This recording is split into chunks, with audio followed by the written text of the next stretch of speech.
नमस्कार दोस्तों, एक बार फिर से स्वागत है आप सभी का हमारे YouTube चैनल ओम भक्ति स्टोरी पर।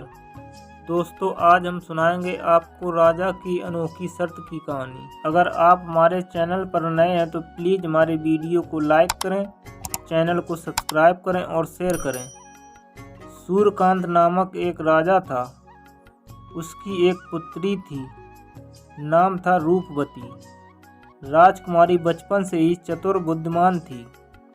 राजकुमारी जब बड़ी हुई तो राजा को उसके विवाह की चिंता सताने लगी। राजा चाहते थे कि रूपवती को ऐसा वर मिले जो चतुराई और बुद्धिमान में उससे भी काफ़ी तेज हो।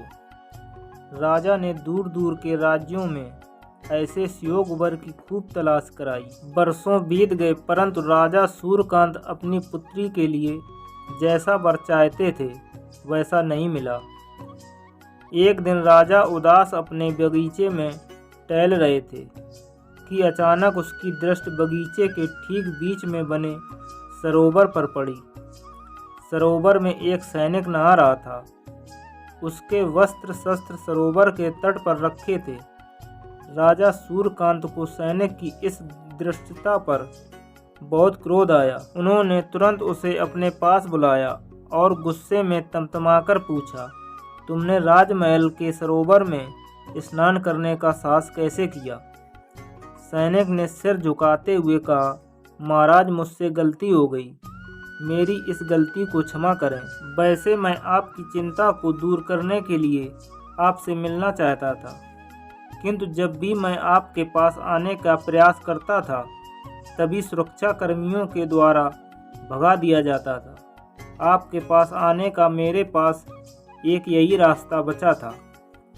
राजा सूर्यकांत सैनिक की इस चतुराई पर बहुत प्रसन्न हुए। उन्हें सैनिक पर विश्वास हो गया कि यह जरूर मेरी चिंता दूर करने का उपाय बताएगा। राजा बोले, बताओ, हमारी चिंता दूर करने का कौन सा उपाय सोचा है तुमने? सैनिक ने कहा, महाराज, मैं सरोवर के तट पर एक स्तंभ बनाऊंगा जो उसको बिना हाथ लगाए गिरा देगा। उसी से आप अपनी पुत्री रूपमती का विवाह कर दीजिएगा। राजा को बिना हाथ लगाए स्तंभ गिरा देने वाली बात बड़ी चिंतित लगी। साथ ही शंका भी उत्पन्न हुई कि उस स्तंभ को गिरा देने का भेद इस सैनिक के अतिरिक्त किसी को भी पता नहीं होगा।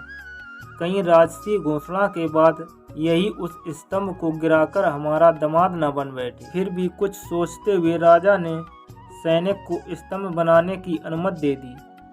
कुछ ही दिनों में स्तंभ बनाकर सैनिक ने उस पर काला रंग कर दिया। ठीक 11वें दिन उसने सूर्यकांत के पास जाकर कहा, महाराज, स्तंभ तैयार हो गया है। अब आप बिना हाथ लगाए स्तंभ गिराने की घोषणा कर सकते हैं।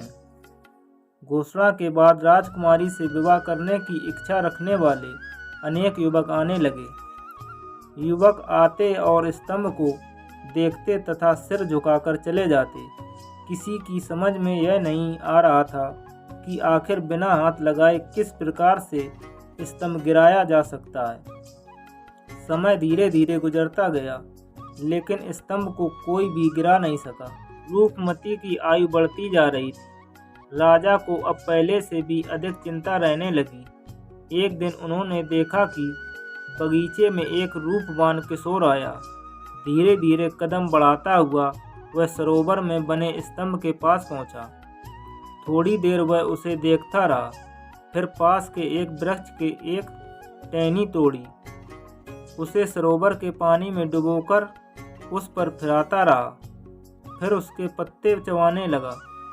राजा ने उस युवक के पास पहुंचकर उसे कहा, क्या तुम बिना हाथ लगाए यह स्तंभ गिरा सकते हो? उस युवक ने हाँ में अपना सिर हिला दिया। यह बात सारे शहर में फैल गई। थोड़ी देर में ही राजा के बगीचे में लोगों की भीड़ इकट्ठा हो गई। भीड़ के सदस्य देखना चाहते थे कि बिना हाथ लगाए वह युवक स्तंभ को कैसे गिराता है। राजा ने युवक को स्तंभ गिराने का आदेश दिया। आज्ञा पाते ही उस युवक ने उसके ऊपर मटके भर भर कर सरोवर का पानी डालना शुरू कर दिया। 2 दिन तक लगातार पानी डालने पर पूरा स्तंभ गल कर बह गया। राजा मुस्कुरा उठे। लोग उस युवक की जय जयकार करने लगे। राजा ने अपनी रूपमती के विवाह की घोषणा कर दी। विवाह हो जाने के बाद जब दोनों आशीर्वाद लेने राजा के पास गए तो राजा ने पूछा, बेटा तुम कोई भी हो, बुद्धिमान और चतुर हो, मुझे केवल एक बात बता दो कि उस स्तंभ को गलाकर गिराने का रहस्य तुम्हें किसने बताया? वह युवक कहने लगा, उस स्तंभ ने। युवक ने उत्तर दिया, वह स्तंभ ईंट पत्थर का नहीं था, नमक के ठोस टुकड़ों से बना था। उसकी गंध से ही मुझे उस बात की शंका हो गई थी। बस आपका आदेश मिलते ही मैं पानी डालने लगा और वह बह गया। तो दोस्तों, राजा की अनोखी शर्त की कहानी अगर पसंद आई हो तो प्लीज़ हमारे वीडियो को लाइक करें, चैनल को सब्सक्राइब करें और शेयर करें। धन्यवाद।